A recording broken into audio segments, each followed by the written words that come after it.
So when you talk about both sides, and Mr. Banerjee can come into this, sir, with your understanding in terms of what this deal is going to be able to cover when it comes to global value chains, and CII has always pushed for deeper integration with global value chains. So with this FTA, you think we are finally plugging India into European supply chains in a meaningful way? Definitely. You see, number one, we must see that this is with 27 different countries altogether, right? Yes. I mean, that's number one. Number two, we are talking about a 25% of the world GDP being covered between India and the EU. That's phenomenal. And then we are talking about a near 95%, 96% on one side, 92% on the other side, access through this FTA through goods. So that itself shows the type of opportunities in different huge number of sectors, which are labor intensive to technology incentive sectors, which are providing opportunities for bilateral investments. And through the type of global value chain that gets created because of it would be just immense in terms of different the multiplier effect and the sector. Say, look at the opportunities that we are having, be it in areas like automobiles, that itself, or contract, or for that manufacturing in general, that itself would lead to a large number of value chains being created both in India, in term, Indian within from Europe. So that itself is a huge opportunity that comes in, and what I would think that it also offers very strongly is, it goes into the subsector. Say, for instance, if you're beyond manufacturing, if you look at India, will sort of have an access to 144 odd EU services subsectors, which includes IT, ITES, professional services, and so on. And while EU will receive access to about 102 odd services, that will really foster phenomenal high-tech services and trade and investment. Now, I'm saying this because that's what is going to result in what you asked in terms of the global value chain. So there will be a phenomenal amount that will come even through Make in India as well as through our Connect. So a huge opportunity in that particular section that you talked about. Mr. Lalbhai, from your perspective, textiles and apparel, they're being described as day one winners.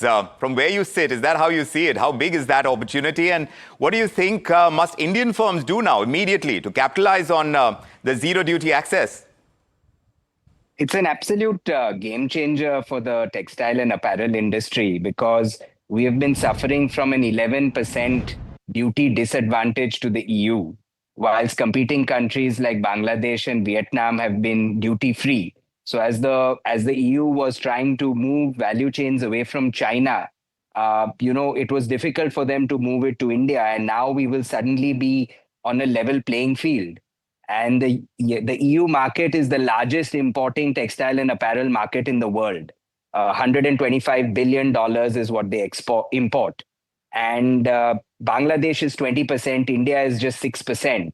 With a level playing field, if we are able to even match, Bangladesh, we are talking about tripling our exports to the EU from 8 billion closer to 25 billion. So this is a huge opportunity. I don't think India has ever got this kind of preferential trade access to such a large end-consuming market. The same story is there in footwear manufacturing, in toy manufacturing, and various other low-cost manufacturing industries.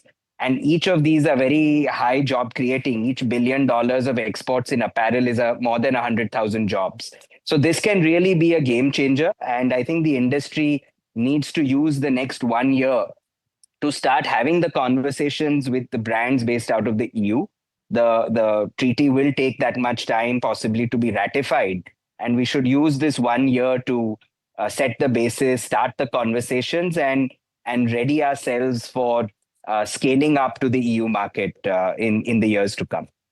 Scaling up is going to be required, and a year's time you think is going to be enough. Mr. Khambata, whenever tariffs fall, tax structures and compliance, these two become very critical. So from a taxation and cost perspective, what are companies likely to underestimate, according to you, when they are looking at this FTA? Well, this is In my mind, for costing, it's a big plus. I'm sitting in Dubai. I'm seeing the benefits of the FTA we signed with the UAE. I'm sitting in Gulf food, which has become India food. And today we are seeing after 2 years that we are all getting the benefits of it. So I see much bigger benefits in EU because EU is probably 10 times of Dubai, the second largest consuming market for consumers. Now imagine, let us talk about entry like pasta. We Indians used to make curries and papads and sell. Now is there a chance that we can make pastas and sell competitively into the Europe and with their technology. So if I'm an Italian, Italians hardly have manufacturing, they have nobody to work, but I have got the best technology to make pasta. I can do a joint venture with a company like me, and we can make the best pasta in India, sell in India, and export to Europe, and that is duty free. Imagine that if in these categories, if we are able to have joint ventures like this, what we are opening up. We are opening up, I can see a whole free trade zone which has been opened up for us in Europe. And I see so many companies taking benefit of it across categories. So if you ask me, we can make tomato paste, we can make pasta, we can make whatever. And I think that is the huge opportunity I see. And this will definitely help farmer in a big way. I think the government at one end has protected the farmer by ensuring that the basic agri products are not there, but very wisely opened up the processed food products. And I always have been saying the right way to grow is to open processed food, to open value-added food. So here we will be able to export such value-added food, getting more euro to India, ensuring the farmer gets a better value for his crop, and the industry will prosper, employment be created. I don't think there can be a better bed brackets. So I think it's a good thing. And personally speaking, also some reduction on a few spirits here and there hardly matters. It is the rich who will slightly pay lesser for the champagne or something. So I don't think that should be a little bit of a. I think let us look at the broader picture. There's so many food items we will to export at zero duty into Europe, and I definitely see this brilliant. Second thing, I think what is being missed out is that the whole of Davos and the whole of events of last week, the whole world was got worried that what is going to happen. There is a complete unilateralism coming. This treaty actually now paves the way for similar treaties in the world. That there is no need for us to fear going back. Yes. I think multilateralism has profited, and the fact that two big nations can come together, when I say Europe and India, and show the world, okay, you do treaties like this, and you Yes. counter this unilateralism and this thing which is growing. Right. If you ask me, we have changed the mood. The India UVA FTA has changed the mood. When this was announced in Davos, this biggest treaty there, it Yes. changed the mood. Oh, here, people were in despair. What is going to happen? What is going to happen? So what will happen to trade? Here we are saying, forget it, forget tariffs. Right. The two biggest countries, one which can manufacture and one which can consume, we are saying we'll become tariff free. I think this is the best answer I could think of. That is, in my mind, the best signal getting out of all this. So this is a response to the unilateralism that perhaps was being much feared right now. India is part of this entire push towards multilateralism all over again. Mr. Mukundan, this deal is protecting sensitive sectors even as it opens up the 90+% tariff lines. But does it reflect a maturing of India's trade strategy, taking away from this push towards fight against unilateralism? Are we appearing more confident, more selective in the way we do our trade deals now? It's been always like that, Vikram. I think fundamentally, if you look at what has happened in the last 2 years, I think India has reached a point where I think we are very clearly saying Indian industry is competitive. Indian industry can compete with the best in the world. We are ready to absorb the technology. We are able to protect the intellectual property. We are able to protect the brands. And I think we are able to give a very safe environment for foreign partners and foreign companies to come and thrive in India, at the same time wanting an access into those markets. I think what has taken time in this deal is going through line by line, understanding what the sensitivities of both sides are. And it's absolutely right that both sides have addressed the sensitivities in a manner that they can do it in a very structured way and overcome those sensitivities over a period of time. I think keeping the dairy and agriculture was the right move. But right now, one of the things which will be very positive is also access to agriculture technology. And if we bring agriculture technology which exists in Europe and we make our Indian agriculture equally productive and most productive, already in fact it's very competitive sector, I think we can compete with the best and we can become not just the food basket for in and around in few of the products, but for all the products. So really this we should see as a stepping stone into building our strength in sectors where we need strength and also cashing in on strength where we are strong already. So really, this is kudos to both maturing of the negotiators, also to the industry and all the participants that they become very, very competitive.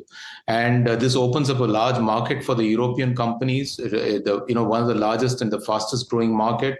For India, it also opens up a market whose size is large, which has got very exacting technology and quality standards. And by serving that market, we'll be able to compete with any market in the world. Yes. So and also by partnering together, I think this is going to open up avenues which we haven't thought of before. For example, avenues in Mercosur market, avenues in African market. I think these are also the markets where the future growth will be. So I think this is not a deal which is to be seen as a two-way deal, but this is a deal which is anchored with an objective to benefit from it for beyond what these two countries into the entire world. So a good big deal by itself, but it paves the way for larger opportunities beyond. Mr. Banerjee, when you talk about dipping into opportunities and the entire strategy that India is adopting right now, sometimes there is a slip between the cup and the lip when it comes to implementation, and that often matters so much more than intent. So when you talk about that, what kind of coordination do you think is going to be required between industry and the government to ensure that we don't underutilize this very potential FTA? So, there are a couple of points. Number one, this FTA would not, this trade agreement would not have been possible without a solid government industry partnership in terms of companies and sectors understanding and appreciating the opportunities that would open up with such deals. And when I say this, say for instance, look at the steel sector, the automobile sectors. I mean, the way they have said that we are competitive today, we are competitive globally. And that's that maturity coming up in Indian companies have to be seen from the lens which when the government consults, and the government in each and every trade agreement that it has signed in the recent past has gone very deep into consultations with the sectors, private sector, and in each of these sectors today we could have said that, well, steel is a jutting point or a sticky point, or automobile is a sticky point. We have navigated through it and we have come over that. So it shows the maturity, number one, of Indian sector. So when you talk about implementation is both sides. Well, the government can open up for you to become competitive, that is industry to become competitive. For industry is to take advantage of the opportunities that it throws up through a very, very forward-looking policy-making framework. And second, of course, in terms of implementation, then it becomes, when we talk about global investments coming into India, and which the government is doing, the central government has done a lot in terms of ease of doing business. We have seen the pace in which things are being changed, the reforms expressed that we talk about. Now we need to see that these are 27 states that we have, 27 different countries that we talked about. India is also 29 states and the states need to move in. That's where your point on implementation is very important. We see the entire reforms, investments comes into states. So we need to take advantage and cling into advantage both from industry as well as from the government in taking advantage of such huge opportunities coming up for us. And of course, institutions have to play a role in making the small and the mid-sized companies be a part of this opportunity global value chain and the global chain that opportunities offer. And our small and mid-sized companies, institutions will have to train, digitally convert themselves to see how we are in the supply chain. So being in the supply chain means we have to ace the game. Mr. Lalbhai, if you were talking about these European buyers, they're increasingly getting focused on sustainability and traceability. Do you think this FTA accelerates that shift towards higher standards when you talk about Indian manufacturing, something that you think is achievable in the period of time that we need to be ready to serve that market? It's a very important point you are raising. I think this is going to become completely the core requirement of all exports to the Western world, because every brand in the world is committed to a net zero target. Everyone is committed to being completely sustainable. And I actually see this as the advantage that India can bring to the table. I think the kind of strategic depth we have on raw materials, and now the government is also looking to invest in plug and play infrastructure, which brings in, sustainable infrastructure and compliance from day one. I'll give you an example of our textile sector, where the government has this wonderful strategy around the Mitra parks. And these are 2,000-acre parks, which are plug and play infrastructure, green power, completely zero liquid discharge, which are going to be plug and play infrastructure to create large clusters for our industry. Now, these are examples in which you can build out sustainability from day one and attract global buyers in a very, very different way. So I think with this kind of large integration and the big demand opportunity before us, with themes like this, where we can quickly bring up the SME sector into a higher level of sustainable infrastructure, that will be the big opportunity. And I think the Indian government has really come up with some fantastic schemes to help in this process. And this can become the India advantage, where we can become an extremely sustainable manufacturing partner as the world looks to diversify away from China. Very important point. And if I were to ask you on taxation again, Mr. Khambata, what do you think is the single most important policy alignment that is required domestically to maximize the gains from this deal? I still believe that alcohol should be brought in GST in that, and the fuel also, and power and all, electric duty and all that. I think that will really help all these treaties, because now when we are talking of a global competitive sphere, so imagine we are positioning ourselves as a manufacturing destination for the world.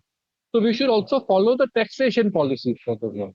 And all indirect taxes actually go on the VAT model. So in VAT model, every input should be, you should get a credit for it. So I still don't understand that what is the point of keeping things like alcohol out, fuel out. I think that is not growing the economy. It is not helping the government also. And then it is not helping because there are so many taxes across. So you have one tax in one country. So I honestly believe that if you ask me one single thing which will help to bring all this into the GST net. And that will help the government also in a major way, which they are also sure. I think it's a matter of time they do it.